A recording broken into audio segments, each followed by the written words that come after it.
In today's video, we're going to be looking at the Moto G Stylus 5G. This is 2025 edition. The one that I have here is for the Straight Talk. You can also end up getting this for the Track Phone, Total by Verizon, Simple Mobile. It is all the same company, and you will end up receiving the same stuff inside the box. This is a mid-range phone by Motorola, and it does have some pretty good specs. Let's start with the unboxing first.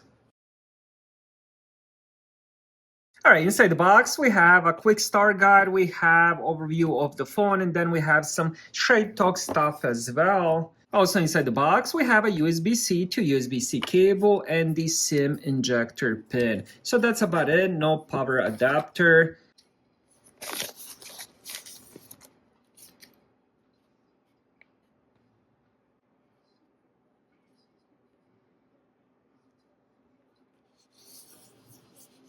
On the back, it does have, I believe, vegan leather, and it's very soft. I do like the color of it. It's kind of like a navy color. On the bottom, we do have the stylus. Has some good weight to it. Then we have speakers, USB-C for charging. We also do have 3.5mm headphone jack. You don't see that anymore, so that's definitely a good thing. And then on the side, we have power button, volume controls, microphone, and then on this side we have a SIM card slot and also SD card expansion. Let's end up turning this on and setting it up. Alright, so I just finished setting this up and activating the service. Everything went pretty much smooth. It only took maybe 5-10 minutes. After I did bring it to the setup, I did get a bunch of the games and apps and all that. And here is all the apps. Now I did notice there's one app that I don't want. So we're going to go app info and we're just going to press uninstall. And just like that, the app is removed. So we do have a bunch of the Motorola apps here. And then here is the rest. You do get the Facebook app.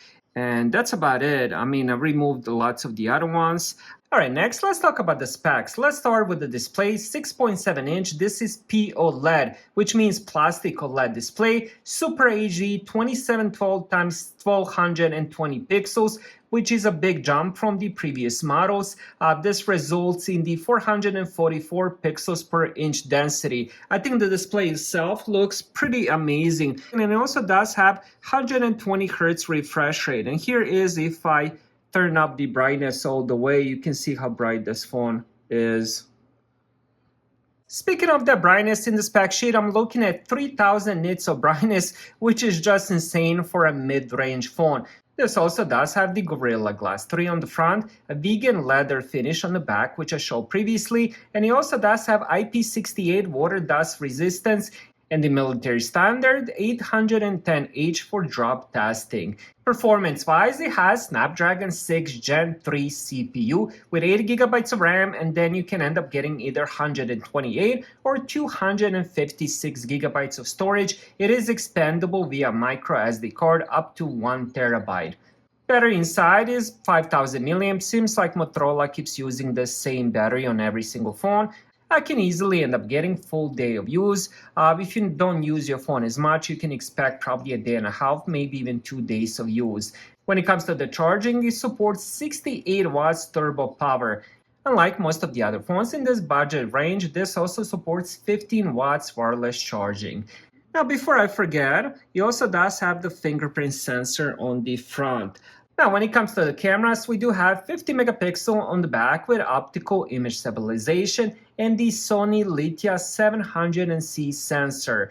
Also 30 megapixel ultra wide that also functions as a macro vision camera. 32 megapixel on the front. This phone supports 4K UHD recording at 30 FPS on both the rear and the front camera. Now here is a couple quick pictures that I ended up taking just now, and I gotta say the detail looks really good. I was actually surprised how good this looks. And again, this is non-edited picture. This is just raw footage that I just took. So that was my quick unboxing. Thank you guys for watching. Have a great day.